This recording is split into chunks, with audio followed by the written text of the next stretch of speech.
자, 우리 지난주에 말씀 이어서 요셉이 이제 보디발의 아내의 유혹을 받는 장면 우리가 지난주에 봤었습니다. 요셉을 캐릭터로 정리하자면 요셉은 어떤 사람이었다? 하나님이 함께 하셔서 범사가 형통한 사람이었다. 그 사람이 요셉이었다라는 말씀을 드렸습니다. 형통한 사람, 우리가 일반적으로 하나님 안에서 우리가 형통하다라고 생각할 때 만사 형통하다라고 얘기를 할 때는 그냥 우리가 상식적으로 생각할 때 형통하다라는 말이 아무런 문제도 없고 어려움도 없고 그다음에 힘든 일도 없고 하는 일마다 다 잘 되는 것을 형통하다라고 얘기를 하는데, 그럼 요셉은 그런 사람이었느냐? 그렇지 않았습니다. 왜 요셉을 캐릭터로 정할 때 형통한 사람이라고 해놓고 성경이 계속해서 그가 형통했다, 하나님이 함께 하시니 다 형통했다, 3절에 그의 범사에 형통하게 하심을 보았다. 또 오늘 뒤에도 보면은 23절에도 보면 그를 범사에 형통하게 하셨다. 자, 하나님이 이를 형통하게 했다고 했는데 그럼 왜 하는 일마다 다 잘 됐느냐? 그렇지 않아요. 그렇죠? 요셉 어떻게 됐습니까? 형들에게 모함당했죠. 죽을 고비 넘겼죠. 노예로 팔려갔죠. 그 다음에 어제도 보면 지난주에도 보면 지금 보디발의 반려사가 이 눈짓으로 이렇게 해서 유혹하죠. 그 어디 형통합니까? 안 형통하죠. 그래서 결국은 감옥에 가고 형통하지 않아요. 근데 왜 하나님은 형통하다고 얘기를 했을까요? 결론적으로 얘기하면 성경에서 말하는 형통이라는 것은 하나님이 우리에게 형통하게 해주신다라는 것은 하는 일마다 잘 되고 뭐든지 그냥 잘 돼서 만사가 평안한 것을 형통이라고 하지 않고 하나님의 뜻을 이루어 가는 것을 형통이라고 하는 거예요. 인간의 형통은 그냥 아무 일도 없는 것이 형통이지만 하나님이 우리에게 주시는 형통은 어떤 일이든 우리에게 닥쳐서 그것으로 하여금 우리가 하나님의 사람으로 변화되어져 가고 만들어져 가는 것을 형통이라고 얘기를 하는 겁니다. 그러니까 예수 믿는 사람도 요셉과 같은 사람이라도 우리는 때로는 인생을 살다 보면 어떤 어려움을 겪게 돼 있어요. 인생에 살아가는데 어떤 질병의 어려움도 겪을 수 있고요. 또 사고의 어려움을 겪을 수도 있고요. 또 여러 가지 자녀의 어려움을 겪을 수 있고요. 가정의 어려움을 겪을 수 있고요. 수없는 인생의 어려움을 겪을 수 있어요. 겪지 않기 때문에 형통이 아니고 겪으면서 우리가 해가는 것, 하나님의 사람으로 만들어져 가는 것이 바로 마지막에 형통케 되는 거예요. 어려움을 겪고 죽는 것, 어려움을 겪고 무너지는 것은 형통이 아니지만 어려움을 딛고 일어서서 하나님의 사람으로 성장할 때 그 사람을 형통했다고 얘기를 하는 거죠. 대표적인 게 바로 요셉인데, 요셉이 그냥 어릴 때부터 엄마 아빠 사랑받아서 색동저고리 옷을 입고 정말로 형들에게 모함도 안 당하고 노예로 팔려가지도 않고 그냥 뭐든지 잘 돼서 잘 살았다. 그래서 잘 살다가 죽었다. 그럼 그 사람을 형통하다고 하느냐? 그렇지 않았다고요. 그게 아니라 그런 과정 속에서 요셉이 뭐가 되는? 리더로서 뭐하는? 성장하는, 만들어져가는, 준비되어지는 과정으로 어떻게 했다는 거예요? 과정으로서 형통했고 결국은 리더, 뭐가 됐어요? 총리가 되는 과정 속에 어떻게 했다는 거예요? 형통했다는 거예요. 아무것도 안 하고 집에서 먹고 놀아서 형통이 아니라 총리가 되어져가는 과정 속에 형통했다는 거예요. 총리가 되어져가는 과정 속에 그는 모든 어려움을 잘 견디고 이겨서 형통한 거죠. 겨려움도 없이 그러면은 요즘 애들 그 부모의 치맛자락 속에 자라는 애들, 그런 애들 보면 나중에 20살이 되고 30살이 됐는데도 세상이 무서워서 안 나가고 그냥 자기 방에 콕 들어앉아서 부모가 주는 밥이나 먹고 컴퓨터 세계에 빠져서 온라인 세계에서 게임이나 하고 그러면은 걔는 뭐 인간관계 할 일도 없잖아요. 어려움도 없잖아, 인생에. 뭐 나갈 일 없으면 코로나 걸릴 일도 없을 것이고, 집에서 맨날 편안하게. 그럼 그게 형통이겠습니까? 여러분은 그런 여러분의 자녀가 형통하겠다고 그래서 그냥 맨날 집에다만 가둬놓고 싶어요? 그렇지는 않죠. 나가면 세상은 위험하지만 위험한 세상 속에서 싸우는 거죠. 싸워 결국은 형통해서 리더가 되는 것을 하나님이 원하시는 거지, 아무 일도 없는 것이 형통한 게 아니다.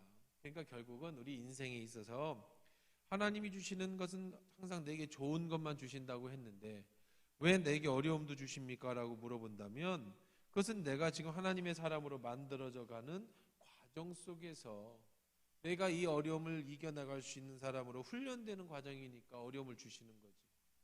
이것이 싫으면 집에서 그냥 맨날 앉아서 방콕하고 계시면 되잖아요. 근데 우리는 그런 사람이 되기를 원치는 않잖아요. 여러분의 자녀가 그런 사람이 되기를 원치 않잖아요. 가서 싸워서 이기는 사람이 되기를 원하잖아요. 그게 바로 형통했어요. 그럼 형통할 때에는 자, 기본적으로 형통하는 비결, 굉장히 중요한 걸 배우죠. 요셉이 형통하는 비결은 뭐였어요? 우리 지난주에 배웠죠. 어떻게 해서 형통했어요? 형통하는 비결은 하나에 하나. 뭐예요? 하나님이 함께 하시니 형통한 거예요. 이건 비밀이에요. 이게 비결이에요, 이거. 요셉이 공부 잘해서 아니고 머리 좋아서 아니고 좋은 집에 태어나서 아니고 돈 많아서 아니고 능력 있어서 아니고 똑똑해서가 아니고 요셉이 형통한 건 뭐 때문이었다? 하나님이 함께 하시니까. 요즘 여러분 애들 키울 때 애들 서울대학 가는 것보다 더 중요한 게 있어요. 애들이 서울대학 가면 좋겠죠. 내 아들 딸들이 서울대학 가면 좋겠잖아요. 내 아들 딸들이 삼성전자에 취직하면 좋겠잖아요. 내 아들이 사업가가 돼서 큰 사업가가 되면 좋겠잖아요. 자, 다 좋아요. 좋은데 더 중요한 게 있어요. 그거보다 더 중요한 게. 그게 뭐예요? 하나님이 함께 하셔서 형통해야지. 서울대학에 갔는데 하나님 함께 하지 않으셔요. 옛날에 제가 그런 간증했잖아요. 내가 아는 전도사님이 개척교회를 하는데 전도사님이 교육전도사님이 이력서를 냈어요. 이 보니까 서울대 학생이야. 졸업을 했대요. 하도 신기해서 전주에 개척교회를 하는데 왜 서울대생이 오겠어, 전도사가. 그래서 보니까 진짜 서울대생이에요. 그래서 참 하나님 보내주셨는가 보다 하고 썼어요. 그런데 한 달, 두 달 있다가 내보냈죠. 서울대생 맞아요. 똑똑한 것도 맞아요. 근데 조금 부족해. 나사가 조금 풀렸어. 그러니까 이 전도사가 나사가 조금 풀리니까 이 분위기도 파악할 줄 모르고 말도 막 함부로 하고 상처만 주고. 그럼 서울대학 나오면 뭐 할 거예요? 나사가 조금 풀리면. 그렇죠? 전문대학을 나오고 고등학교도 안 나왔어도 나사가 꽉 조여서 자기 할 일 딱딱 하는 자식이 좋아요. 내 자식은 서울대학 나왔다는 자부심은 있는데 약간 나사가 풀려서 사회생활을 못해. 사람하고 관계도 못 가지고 그게 좋아요. 자, 물론 서울대학 나와서 딱 조여있는 애도 좋지만 그렇지 않고 두 개를 고르다면 그런 거죠. 그러니까 결국은 하나님 안에서 형통하다라는 것이 중요한 거지 삶이 형통한 게 중요한 게 아니에요. 그러면 요셉은 우리가 세상에 살아가는 형통의 비결, 첫 번째는 하나님 우리 형통케 해주셔야만 형통한 거예요. 그래야 우리가 교만해지지 않아요. 그냥 하나님이 주신 거니까. 그럼 우리는 할 게 없냐? 형통하는 비결이 할 게 없어요 그러면? 아니죠. 하나 있어요. 그게 뭐예요? 해야 되는 게 있어요. 형통케 하려면 뭐 해야 돼요?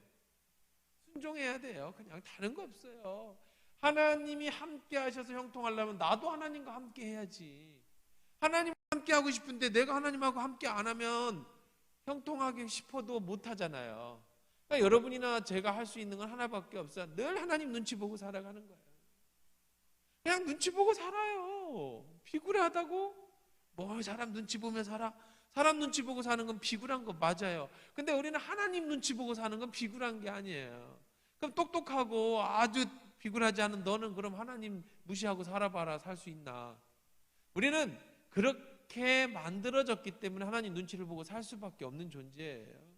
우리 집 강아지가 똑똑하다고 내 눈치 안 보면 어떻게 했겠어요? 우리 집에 살 수 있겠어요? 우리 집 강아지는 내 눈치 보고 살아야 돼요. 왜?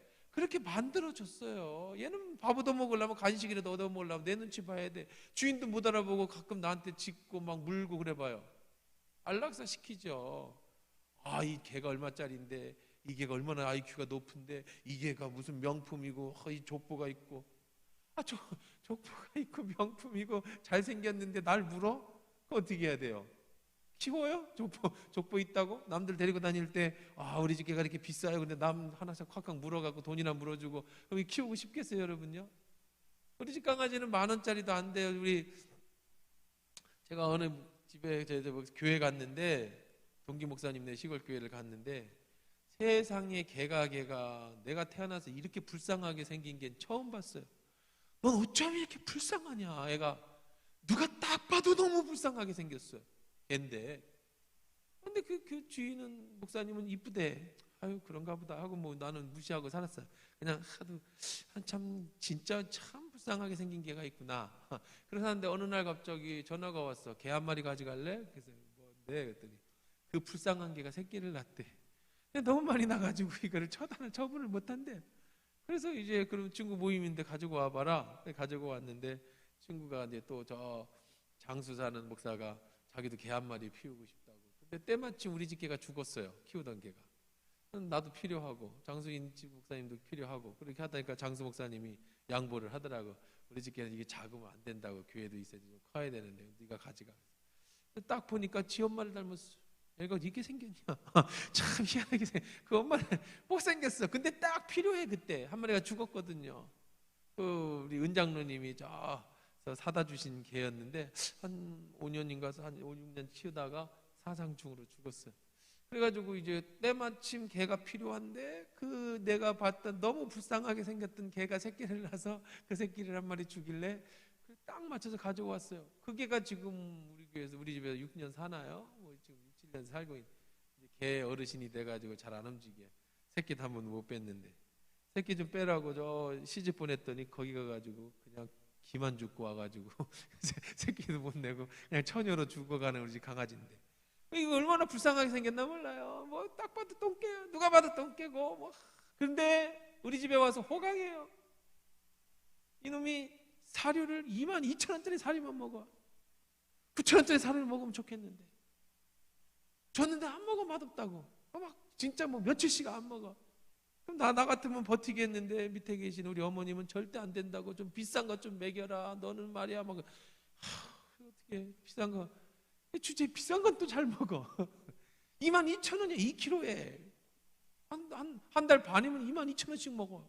똥개가. 지 몸값은 5,000원도 안 하는데 처먹는 게 22,000원짜리를 한 달 반씩 먹는다니까. 그것만 먹어요. 얘는 새벽 기도를 하는 개거든요. 새벽 기도 나갈 때면 꼭 문 앞에서 잠 안 자고 기다리고 있어. 간식 달라고. 새벽 기도를 하는 개를 간식을 안 줄 수가 없잖아. 새벽 기도 나가는 걸 기다리고 있는 애인데 그 간식 그냥 인터넷에서 싸구려 간식을 사도요. 그 간식비도 몇만 원이요. 그렇죠? 한 박스를 사도 한 2, 3만 원 줘야 되잖아요. 한 5, 6개월을 먹지만. 아이고 돈 그리고 죽을까 봐 여름 되면 심장 사상 중약 사다가 먹여야지요. 주사는 안 맞히지만 밖에는 안 나가니까. 우리 집 밖에 대문은 안 나가니까 난 물을 일은 없어서 주사는 안 맞히는. 돈이 얼마나 들어가나 몰라. 이 진짜 자기 몸값은 5,000원도 안 해. 진짜 누가 줘도 안 가져가. 불쌍한 게야. 근데 왜 그렇게 비싸게 들어가요? 내 말을 잘 듣거든요. 집을 잘 지켜요. 누가 우리 집만 뭐 옆에 기웃도 못해 막 짓는하고.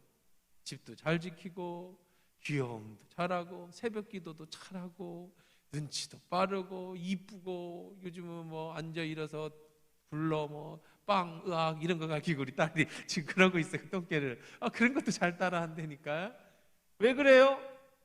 순종하니까. 이쁘잖아. 얘가 아프다 그러면 제가 10만 원 내서라도 병원비 안 내겠습니까? 얘 몸값은 5,000원도 안 되지만 얘 아프면 10만 원 안 내겠어요 내가? 내지요. 우리 집 식구인데 물론 밖에서 살지만 그래도 나하고 같이 몇 년을 사는 애가 안 아프다는데 그냥 두겠어요. 왜? 순종하니까. 이쁘니까. 그러면 개 입장에서 나도 개인데 말이야. 나도 개성이 있는데 왜 맨날 주인 말에 순종해야 돼? 난 내 멋대로 살고 싶어.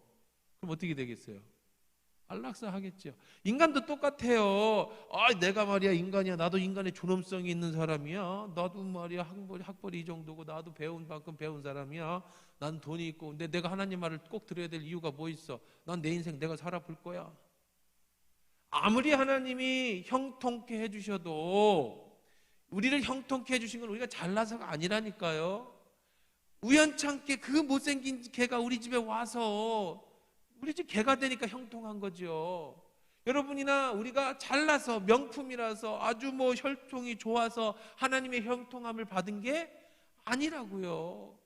알지 못하는 하나님의 은혜로 저나 여러분이나 어떤 것도 하나님 앞에 받을 만한 자격이 없는 내가 그저 하나님의 은혜로 형통케 했으니 그저 우리는 해야 될 거는 뭐라고요? 감사하며 순종하는 것밖에 없어요. 고개 빳빳하게 들어봐야 매 맞는 것밖에 없지 뭐. 하나님하고 싸워봐야 뭐 어떻게 하려고요? 그럴 필요 없어요. 우리는 늘 하나님의 형통하는 비결은 뭐냐? 그냥 주는 대로 먹고 날마다 감사하고 하나님 눈치 보면서 행여 나의 이런 모습이 하나님 왜 죄가 될까? 어떻게 해야 하나님을 더 기쁘시게 해드릴까? 또 어떻게 해야 하나님의 은혜를 더 받을 수 있을까? 그게 그냥 그렇게 사는 거예요. 어떤 사람은 그렇게 얘기해요. 예수 믿는 사람은 약하기 때문에 신을 찾는 거라고. 맞아요. 틀린 말 아니에요. 우리는 약하니까 신을 찾는 거예요. 강하면 신 찾겠습니까? 능력 있는 사람이 신을 찾겠어요? 하나님을 찾겠습니까? 안 찾죠. 약해요. 근데 진실은 뭐냐? 진리는 뭐냐? 약할 때 강함 주시는 하나님이고 내가 한없이 연약하다라는 사실을 인정할 때 그때 하나님은 날 써주시는 거죠. 자, 요셉으로 돌아갑시다. 요셉이 형통케 한 거는 다른 거 없어요. 하나님이 요셉을 선택한 것이 우선 1순위고요. 그 다음에 요셉은 항상 누구의 눈치를 봤다? 하나님 눈치를 봤다. 자, 혈기왕성한 17살의 노예로 팔려갔습니다. 우리 요셉 오늘 안 왔네. 아이 참네. 어쨌든 17살에 팔려가서 23살에 이제 노예가 됐습니다. 노예 그 집에서 이제 장성을 했습니다. 23살 됐을 때에 반려사가 유혹을 합니다. 우리 한번 계속해서 한번 봅시다. 9절부터 이제 7절부터 우리 같이 18절까지 읽읍시다. 시작. 그 후에 그의 주인의 아내가 요셉에게 눈짓하다가 동침하기를 청하니 요셉이 거절하며 자기 주인의 아내에게 이르되 내 주인의 집안의 모든 소유를 간섭하지 아니하고 다 내 손에 위탁하였으니 이 집에는 나보다 큰 이가 없으며 주인이 아무것도 내게 금하지 아니하였어도 금한 것은 당신뿐이니 당신은 그의 아내임이라. 그런즉 내가 어찌 이 큰 악을 행하여 하나님께 죄를 지으리이까. 여인이 날마다 요셉에게 청하였으나 요셉이 듣지 아니하여 동침하지 아니할 뿐더러 함께 있지도 아니하니라. 그러할 때 요셉이 그의 일을 하러 그 집에 들어갔더니 그 집 사람들은 하나도 거기에 없었더라. 그 여인이 그의 옷을 잡고 이르되 나와 동침하자. 그러나 요셉이 자기 옷을 그 여인의 손에 버려두고 밖으로 나가매 그 여인이 요셉이 그의 옷을 자기 손에 버려두고 도망하여 나감을 보고 그 여인의 집사람을 불러서 그들에게 이르되 보라 주인이 히브리 사람을 우리에게 데려다가 우리를 희롱하게 하는도다. 그가 나와 동침하고자 내게 들어왔으므로 내가 크게 소리 질렀더니 그가 나의 소리를 질러 부름을 듣고 그의 옷을 내게로 버려두고 도망하여 나갔느니라 하고 그의 옷을 곁에 두고 자기 주인이 집으로 돌아오기를 기다려 이 말로 그에게 말하 이르되 당신이 우리에게 데려온 히브리 종이 나를 희롱하려고 내게로 들어왔으므로 내가 소리질러 불렀더니 그가 그의 옷을 내게 버려두고 밖으로 도망하여 나갔나이다. 자 보세요. 요셉이 이제 건강한 청년 23살이 됐는데 이 보디발의 부인이 자꾸 눈짓을 합니다. 자, 그럴 때 요셉이 거절을 하죠. 거절하면서 하는 얘기가 뭐냐? 이 집안의 모든 소유를 다 간섭하지 않고 다 내게 위탁했습니다. 이 집에서 큰 이는 주인밖에 없습니다. 단 한 가지 금한 것이 있는데 당신만은 가까이 하지 말라라고 주인이 얘기했습니다. 왜 그랬다고 그랬어요? 지난주에 이 여자가 행실이 안 좋았던 것 같아. 그러니까 특별하게 그런 걸 부탁하지. 아니 뭐 자기 부인 건들지 말라고 하는 남자가 어디 있어요? 말도 안 되잖아요. 근데 특별하게 왜 부탁했겠어요? 이 집 전적이 많았을 것 같아. 그래서 알겠습니다 했으니 내가 어찌 1차적으로 나의 주인인 보디발의 뜻을 어길 수 있겠습니까? 자, 두 번째예요. 두 번째. 그 다음에 뭐라고 그랬어요? 내가 이 큰 악을 행하여 하나님께 죄를 지으리까. 자, 하나님은 우리에게 항상 뭘 하시는 분이냐면 시험하시는 분이에요. 시험. 무슨 시험을 해요? 하나님을 신뢰하는가 안 하는가, 하나님 눈치를 보는가 안 보는가를 계속 관심 가지시고 궁금해 하셔요.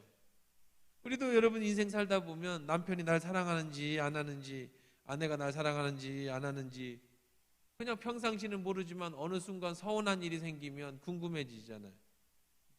그래서 아브라함이 자기 이삭만 좋아하니까 하나님이 이놈 봐라, 그렇게 날 의지하고 날 따르더니 이제 아들 낳았다고 요즘 나하고 통 요즘 날 신경 안 쓰네. 야, 네 아들 죽여. 하나님 뭐 하시더라? 시험해 보시더라. 이스라엘 백성이 홍해를 건너서 출애굽하며 가나안에 들어가지 못하고 광야에서 매번 40년 동안 뭐 했어요? 시험했어요. 시험엔 두 가지 의미가 있어요. 첫 번째는 아는 거예요. 그렇죠? 첫 번째는 아느냐, 얼만큼 아느냐는 시험이고, 두 번째는요, 여러분 시험이라는 단어를 쓸 때는요 그냥 얼만큼 아느냐라고 물어보는 것만 끝나는 또 하나는 뭐냐면 훈련의 의미가 있어요. 훈련. 무슨 훈련? 하나님을 더 신뢰하는 훈련이라는 의미가 있는 거예요. 시험 속에는. 자, 그렇게 해서 아브라함을 시험하셨어요. 그때 아브라함이 훈련했죠. 무슨 훈련? 자기 이삭을 버리면서까지 하나님을 사랑하는가를 자기 스스로 시험하고 자기 스스로 훈련하는. 자, 요셉을 지금 훈련하고 시험하고 계세요. 무슨 훈련과 무슨 시험을 하고 있는 거예요? 이게 같은 시험의 단어는 자, 어떤 훈련이라는 단어를 포함하고 있겠죠. 자, 반려사회가 유혹을 합니다. 무슨 시험을 하고 있어요? 무슨 시험을 하고 있죠? 네가 하나님을 신뢰하느냐. 두 번째는 네 주인에 배신하지 않느냐. 이거 시험하고 있는 거예요. 신뢰할 수 있는 사람이어야 돼.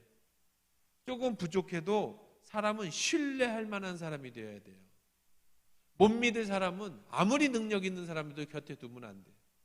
왜 그렇죠? 언젠가는 뒤통수를 쳐요. 크게 맞습니다. 모자란 사람은 신뢰할 수 있지만 좀 모자른 사람은 키워서 가르쳐서 쓰면 그게 최고 좋아요. 왜요? 순종을 잘하잖아요. 그런데 똑똑해도 신뢰할 수 없으면 그 사람은 이 옆에 있으면 안 돼. 언젠가는 뒤통수를 쳐요. 어른도 마찬가지예요. 내가 누구를 따른다고 할 때 제일 중요한 건 저 사람을 내가 신뢰할 수 있느냐가 중요한 거예요. 그래서 그 사람을 따라갈 수 있는 거지, 아무리 능력 있는 어른이라고 해도, 아무리 날 출세시켜 줄 수 있는 것 같더라도 그 사람을 신뢰하지 못하면 언젠가는 버림받습니다. 똑같은 거예요. 밑에 사람을 쓸 때도 신뢰할 만한 사람을 써야 되는 거고, 윗사람을 따라갈 때도 신뢰할 만한 사람을 따라가야지 나중에 잘못하면 버림받거나 아니면 뒤통수를 맞게 돼 있는 거예요. 사람은 정말 중요한 게 신뢰예요. 믿을 수 있어야 돼요. 자, 그래서 요셉이라는 사람을 신뢰하고 있어요. 무슨 신뢰? 네가 정말 보디발의 명령을 어기느냐 안 어기느냐, 너의 상관을 정말로 끝까지 신뢰할 수 있느냐 아니면 배신하느냐. 또 하나는 하나님을 신뢰하느냐 안 하느냐는 훈련입니다. 여러분들, 인간도 신뢰할 만해야 하고요, 더 중요한 건 여러분도 하나님을 신뢰해야 되는 거예요. 하나님은 여러분에게 뭘 하신다? 가끔씩 시험하신다. 무슨 시험하시죠? 하나님이 나를 신뢰하느냐 안 하느냐는 시험이에요. 시험엔 수천 수만 가지예요. 시험 속에는 유혹도 있고요, 아니면 두려움도 있고요, 어떤 것은 무서움, 수천 가지인 거야. 어쨌든 그렇습니다. 그럼 깊이 있게 한번 들어가 봅시다.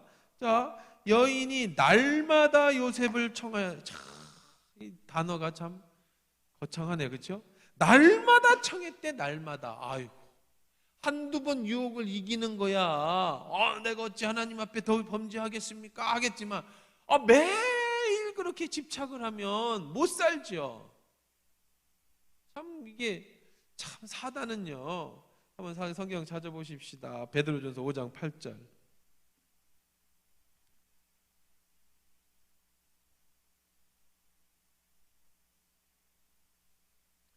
베드로전서 5장 8절.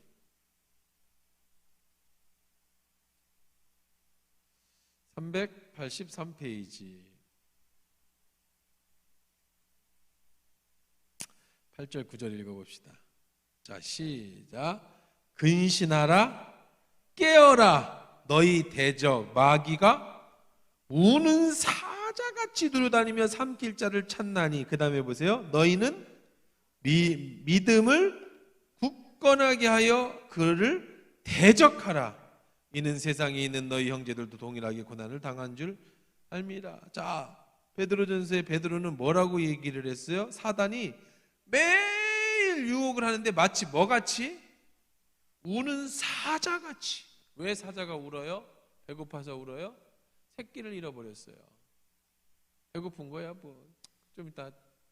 근데 새끼를 잃어버리면 문제가 달라지죠. 길 갔다가 그 산에 가다가 거미나 멧돼지나 뭐 짐승을 만날 때 옆에 새끼가 있으면 절대로 조심하셔야 돼. 새끼를 보호하려고. 며칠 전에 제가 주일날인가요? 창고에 이제 뭐 좀 고칠 게 있어서 교회 창고에 키를 열고 들어가니까 고양이가 거기다가 집을 짓고 사셔요. 고양이께서 사셔. 근데 새끼를 낳더라고. 딴 때 같으면 고양이 도망가잖아요. 근데 고양이가 날 보자마자 탁탁거려. 새끼는 엄마 뒤에 탁 숨어 있고.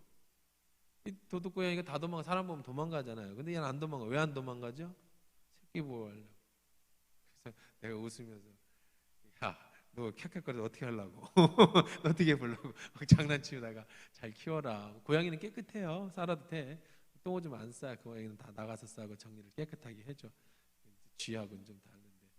어쨌든 새끼 있는 고양이를 내쫓을 수 없으니까 좀 크면 내쫓아야 되겠지만 잘 살고 계시더라고, 큰 집에서. 그래서 놔뒀는데, 새끼를 잃어버린 짐승은요, 엄마도 그렇죠, 사람도 그렇잖아요. 자기 자식 잃어버리면 눈이 돌아가는 거예요. 뒤집어지는 거예요.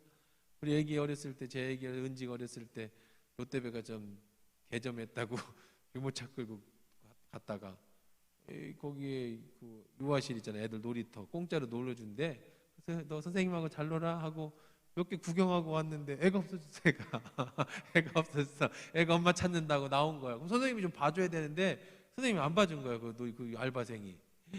와, 전 지금도 기억이 나요. 여기서부터 여기가 털이 쭉 쓰면서 머리가 하얘지고 멍해지면서 얼마나 놀랬나 몰라. 애가 없어졌어. 사람은 얼마나 많겠어. 개업했다고 백화점에, 이 전주 촌에 어디 백화점 하나 처음 들어온 거야. 동네 촌놈들 다 왔잖아. 나도 구경 갔는데 애가 없어졌어요. 이거 어디 가서 찾아. 세상에서 애 잃어버린 엄마의 심정, 아빠의 심정 그때 알았다니까. 다행히 이제 뭐 찾았죠. 찾긴 찾았으니까 지금도 잘 데리고 사는데. 여러분, 그러니까 새끼 잃어버린 사자가 삼키려고. 그러니까 사탄은 우습게 보면 안 돼. 사단은 여러분을 유혹하려고 마음 먹으면 어떻게 한다고요? 삼킬 자를 찾고 있어. 어떤 누구 하나 내 새끼 잡아간 놈 내가 죽인다 하고. 근데 어떻게 이기래? 깨어라, 근신하고 믿음을 지켜서. 요셉이 어떻게 있었어요? 깨어 있었어요. 그냥 한두 번 유혹한 거 아니에요. 어떻게 유혹했어요? 매일 유혹했다고 그랬어요. 매일. 한번 보세요. 이게 참네. 이 여자 좀 너무 지나쳐요. 7절 보세요. 그 후에 그의 주인이 아내가 요셉에 처음에는 어떻게 했어요? 눈짓했죠. 요셉 이리 와봐. 네 사모님 이리 와봐. 같이 하룻밤 자자. 처음에는 그렇게 유혹을 했어요. 그러다가 이제 점점 노골적으로 말합니다. 10절 보세요. 여인이 어떻게 했어요? 날마다 요구했어요. 날마다. 12절 보세요. 여인이 그 다음엔 어떻게 했어요? 옷을 잡고 이르되. 처음에는 눈짓, 그 다음에는 매일 요청, 세 번째는 아예 잡아 끌었어요. 사단이. 그래서 넘어가지 않기 위해서. 그럼 요셉은 어떻게 했느냐? 자기 자신과 약속을 했죠. 나는 절대 나의 주인과 하나님을 배신할 수 없다. 그 다음에 요셉이 어떻게 했는가 보세요. 자, 10절입니다. 시작. 날마다 요셉을 청하는 요셉이 듣지 아니하였어요. 동침하지도 않을 뿐 아니라 어떻게 있다? 함께 있지도 아니했다. 유혹을 이기는 좋은 방법은요, 사단의 유혹을 이기는 제일 좋은 방법은 뭐냐면 멀리하는 거예요. 함께 있지 말아야 돼.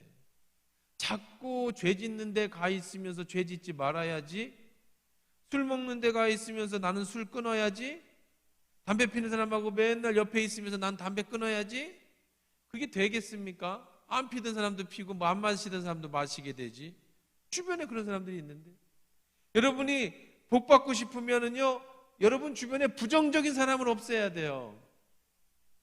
아니, 정에 의해서 아유 지금까지 그래도 어쩔 수 없이 친구라고 옆에 두면 결국은 여러분, 악이 더 셀까요? 선이 더 셀까요?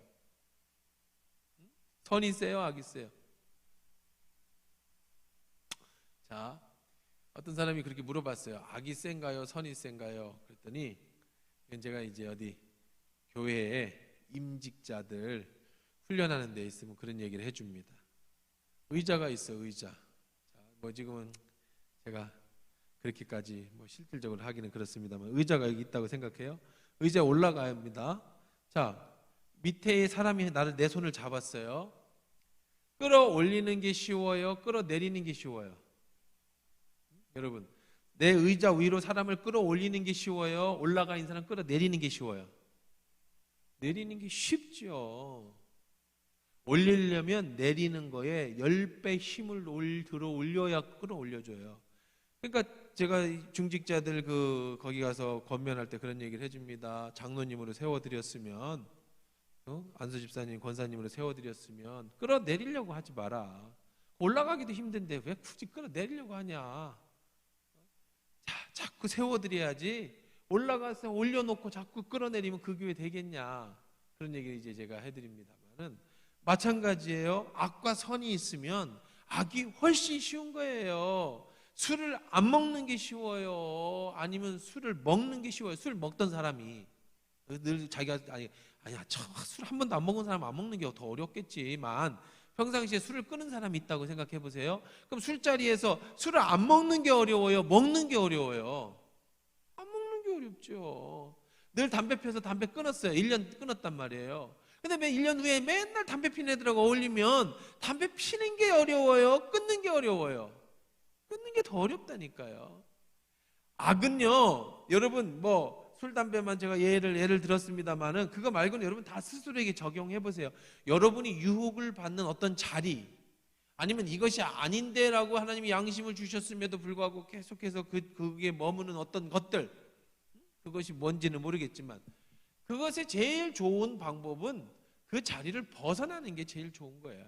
그런 환경을 만들지 않는 게 제일 좋은 거예요.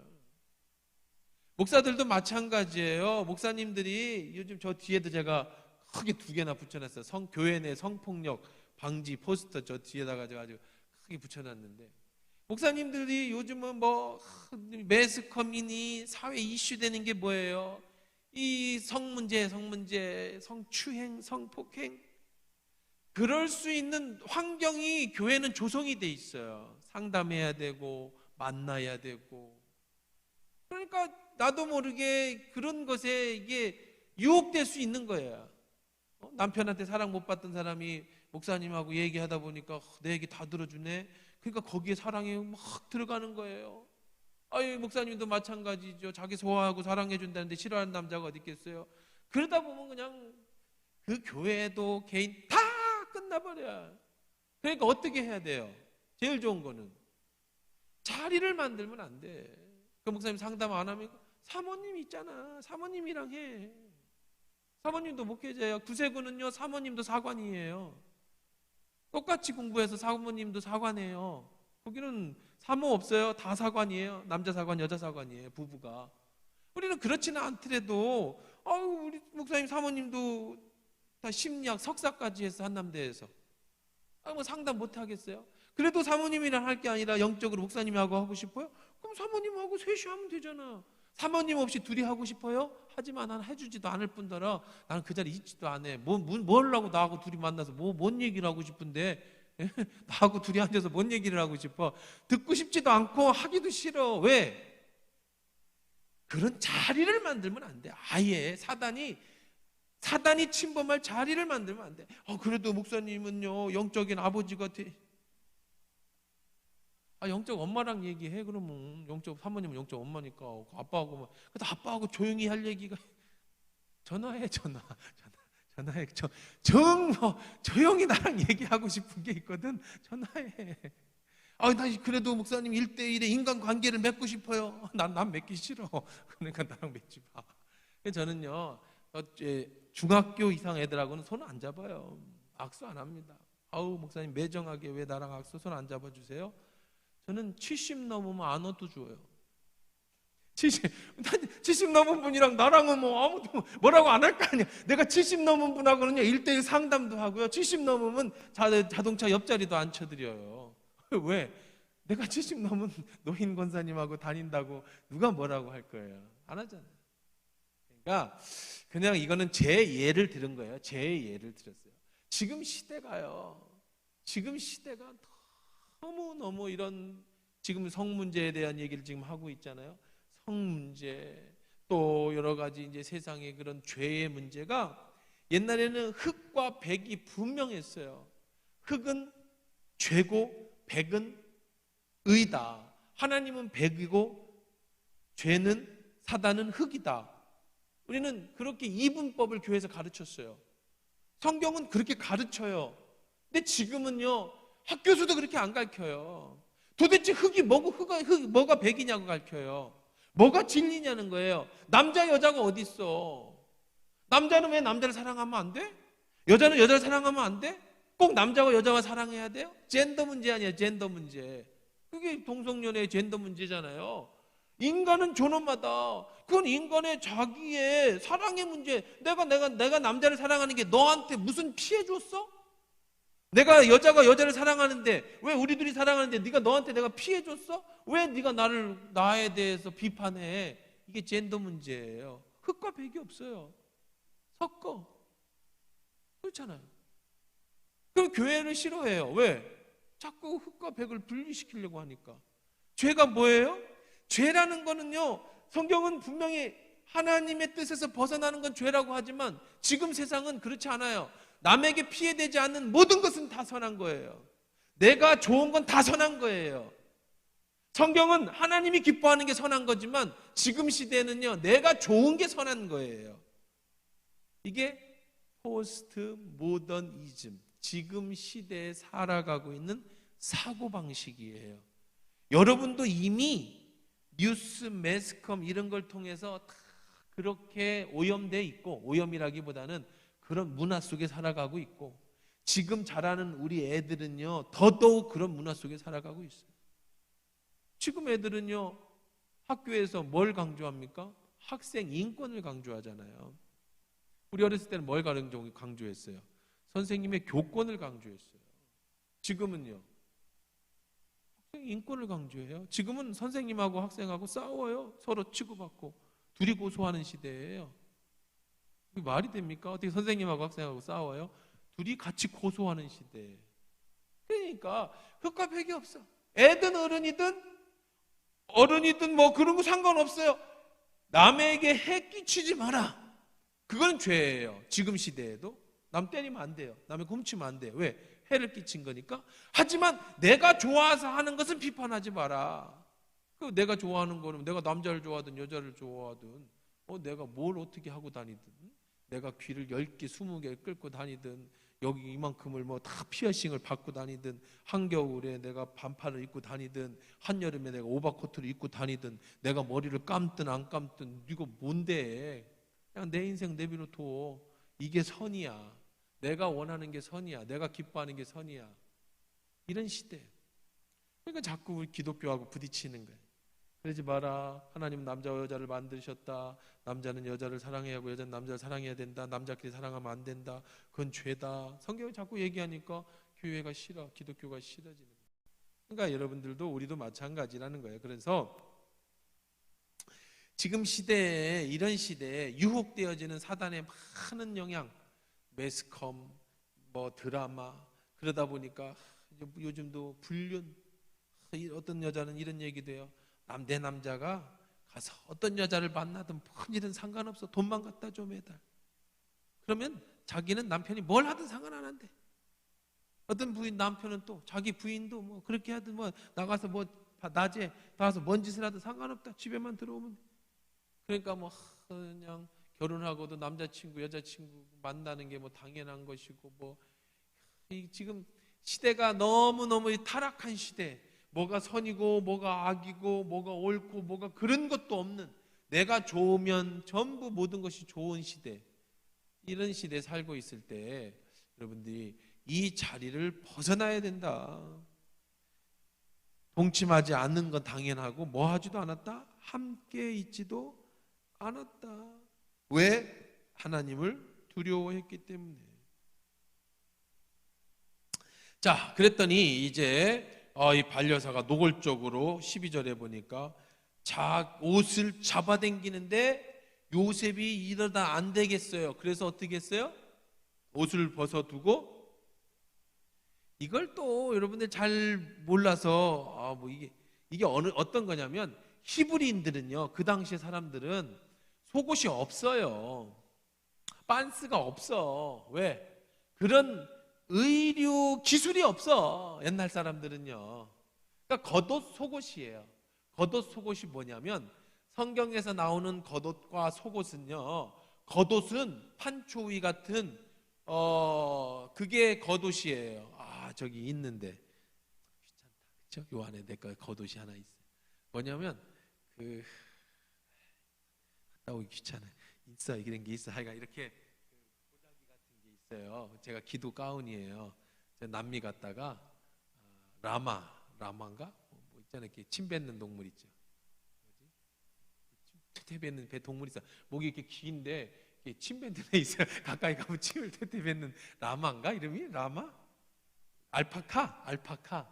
라마라고도 하고 알파카라고 하는, 얘 털로 만든 이 겉옷을 하나 사왔어요. 이게 얇은데 굉장히 따뜻해. 알파카 털이에요. 저거 나중에 우습게 보지 말고 조용히 오면 제가 조용히 조금 보여줄게. 이게 알파카 털이라고. 남미 갔다 올 때니까 언제예요? 한 15년 됐는가? 따뜻해. 새벽에 저거 덮고 있으면 이게 따뜻해. 이게 겉옷이에요. 벗어. 더우면 어떻게 해? 옷은 뭐예요? 옷 한 벌이야 그냥 이거. 속옷 없어요. 어떻게 하냐? 통으로 입고 허리에 띠를 묶고 다니는 거야. 근데 겉옷이 아니라, 겉옷을 뭐 여기 보세요. 그랬더니 여인이 옷을 잡고 이르되 나와 동침하자 자기 옷을 그 여인의 손에 버려두고 도망갔으니. 그러니까 이 옷은 겉옷이 아니라, 겉옷은 벗어놔요. 낮에는요 안 입어요. 더워요. 거긴 낮에는 40도씩 올라가요. 여기는 열대지만 밤에는 눈이 올 정도로 춥단 말이에요. 거기는 사막이라고. 그러니까 이 겉옷은 잘 때 이불이고요. 그 다음에 추울 때 덮는 옷이 겉옷이고요. 속옷은 그냥 우리들이 생각하는 이런 옷이에요. 근데 지금 이 여인이 막 잡아당기니까 이 허리띠가 불러지고 요셉이 놓으세요 이리 와 하면서 뭐가 벗겨진 거야? 옷이 벗겨진 거야. 속옷이 안 입었다고요. 그러니까 어떻게 해요? 빨개 벗고 도망친 거예요. 그러니 이게 증거가 됩니까? 안 됩니까? 증거가 돼요? 안 돼요? 증거가 되죠. 요셉이 어떻게 도망갔다? 빨개 벗고 도망갔다. 그러니까 증거가 되지. 옷 놓고 도망갔다고 그게 뭐 그 정도로. 이 보디발도 뭐 자기 부인이 행세가 뭐 아는데 뭐 옷 하나 놓고 갔다고 요셉을 그렇게 했겠어요? 근데 문화를 알면 그렇구나 하고 이해한다는 거예요. 문화를 알면. 우리 같이 뭐 이거 하나 놓고 갔다 이런 게 아니라, 옷을 하나밖에 안 입고 있었으니까 빨개 벗고 도망갔다. 그러니 이건 딱 걸린 거예요. 생각해요. 누가 봐도 요셉이 저 사모님 방에서 어떻게 나왔어? 빨개 벗고 튀어나갔으니 이거는 뭐 빼도 박도 못하는 거죠. 그러니까 반려사가 뭐라고 그래요? 그 여인이 집사람을 불러서 집사람들을 불러 뭐 이르되, 보라, 주인이 히브리 사람을 우리에게 데려다가 우리를 희롱하게 하는도다. 그가 나와 동침하고자 내게로 들어왔으므로 내가 크게 소리 질렀더니 그가 나의 소리를 질러 부름을 듣고 그의 옷을 내게 버려두고 도망하여 나갔느니라. 그러니까 뭐라고 해? 이제 거꾸로 적반하장으로, 이놈이 나를 강간하려고 다 벗고 들어오는데 내가 강도야 아니면 뭐야 소리 지르니까 그냥 놀래서 어떻게 했다는 거예요? 도망갔다고 모함을 하는 거죠. 이건 뭐 이거 빼도 박도 못합니다. 이거 뭐 어떻게 하겠어요? 빼도 박도 못하지. 근데 이 여자가 얼마나 참 나쁜 여자인가 보세요. 이 14절 이 뉘앙스를 보세요. 봐봐요. 그 여인의 집사람을 불러서 그들에게 이르되 뭐라고 하는지 보세요. 보라, 누가? 주인이 히브리 사람 우리에게 데려다가 누구 책임이야? 요셉 책임이야? 남편 책임이야? 남편 책임이죠. 참 나쁜 여자예요. 자기가 그래놓고 요셉만 하는 게 아니라 누구도, 남편도. 왜? 자기를 보호하기 위해서. 남편이 그랬어요. 히브리 사람을 데리고 왔어요. 당신 때문에 내가 이렇게 된 거야. 참 우리 죄는 그런 거예요. 부부싸움 할 때도 제발 당신 때문에 이런 얘기 하지 마. 당신 때문에 어디 있겠어요. 그렇죠? 우리 때문이겠지. 우리 때문. 당신 때문에 내가 그러지 말라고. 우리 때문이라고 그래. 우리 때문에. 나 때문에. 내 탓이요. 우리 옛날에 성당에서 그런 캠페인 했는데 내 탓이요 캠페인. 내 탓이요 해야 되는데 당신 때문에 주인이 히브리 사람 우리에게 데려다가 우리를 희롱하는, 그 다음에 데려다가 나를 희롱해요? 우리를 희롱해요? 우리를 희롱해요. 그러니까 지금 요셉을 누구의 적으로 몰고 있어? 나의 적으로 몰고 있어? 공공의 적으로 몰고 있어요? 공공의 적으로 몰고 있죠. 참 정말 무서운 여자예요. 정말 무서운 여자. 왜? 요셉을 모함하는 것도 모함이지만, 요셉을 모함하는 것도 모함하는 거지만, 자기 남편도 집어넣고 피해자는 내가 아니라 우리라고 하는 걸, 말을 그렇게 만들어내. 교회에서도 이렇게 보면, 참 문제 있는 교회들 보면 아무것도 아닌데 막 말 만들어내가지고 이게 진짜로 너무하다 싶을 정도로, 그런 교회들 문제 해결하려고 가보면 말 같지도 않은 일들을 그렇게 벌려져서, 그러지 마세요. 여러분, 그런 데 끼지 마세요. 절대 이런 거 배우지도 말고 그런 사람 돼서도 안 돼. 문제 있으면 내 탓이요 그래야지. 당신 때문에 우리를 전부 공격한 거야.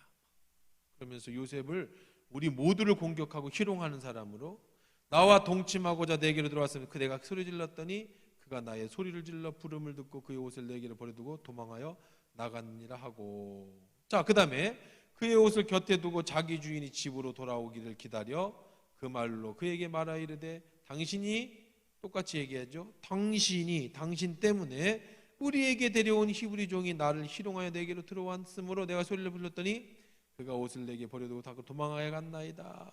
그의 주인이 자기 아내가 자기에게 이르기를 당신의 종이 내게 이같이 행하였다는 말을 듣고 심히 노한지라. 이에 요셉의 주인이 그를 잡아 옥에 가두니 그 옥은 왕의 채수를 가두는 곳이었더라. 요셉이 옥에 갇혔으나. 자, 보세요. 만약에 요셉이 정말로 그랬다면 보디발은 죽였을 거예요. 내 마누라를 겁탈하려고 하는 히브리 노예를 가만두겠습니까? 돌로 때려 죽이든지 매달아 죽이든지 매질해서 죽이든지. 근데 어떻게 했다? 감옥에 그냥 가뒀다. 은혜죠, 은혜. 자, 요셉은 형통한 사람이었어요. 그런 모함 속에서도 원래 같으면 어떻게 돼야 돼요? 일반 사람이면 죽어야 돼요. 이 사람이 누구예요? 장관이죠. 장관, 외무부 군대 장관이에요. 그 사람이 절대 권력이 있는 사람이에요. 노예는 뭐예요? 은 30에. 오늘 우리 새벽 묵상에서 율법에 배우죠. 노예를 죽이면 은 30 주면 돼요. 노예를 죽이면 은 30으로 몸값을 치르면 돼요. 그러니까 요셉 죽이면 얼마의 몸값을 치르면 되는 거예요? 은 30의 몸값을 치르면 돼요. 요셉이 20인가에 팔려왔잖아요. 자, 그런데 보디발은 어떻게 했다? 감옥에 어려운 가운데서, 위기 속에서 살아나는 것이 형통인 거라고요. 위기를 안 맞는 게 형통이 아니라 보통 사람 같았으면 죽었을 것인데 요셉은 안 죽고 살아요. 이게 형통이에요. 왜 살아야 하죠? 총리가 돼야 되니까. 하나님의 뜻을 이루어야 하니까. 지금 뭐 하는 거죠? 총리가 되는 뭐예요? 과정이잖아요. 과정 속에 하나님이 형통케 해주시는 거예요. 자, 오늘 시간이 없으니까 우리 22절부터 23절까지 볼 건데요. 여기 정확하게 나옵니다. 19절부터 23절까지 같이 읽어봅시다. 시작. 그의 주인이 자기 아내가 자기 이기를 당신의 종이 내게로 이같이 행했단 말을 듣고 심히 노한지라. 이에 요셉의 주인이 그를 잡아 옥에 가두니 그 옥은 왕의 죄수를 가두는 곳이라. 요셉이 옥에 갇혔으나 여호와께서 요셉과 함께 하시고 그에게 인자를 더하사 간수장에게 은혜를 받게. 참 뭐라 그랬어요?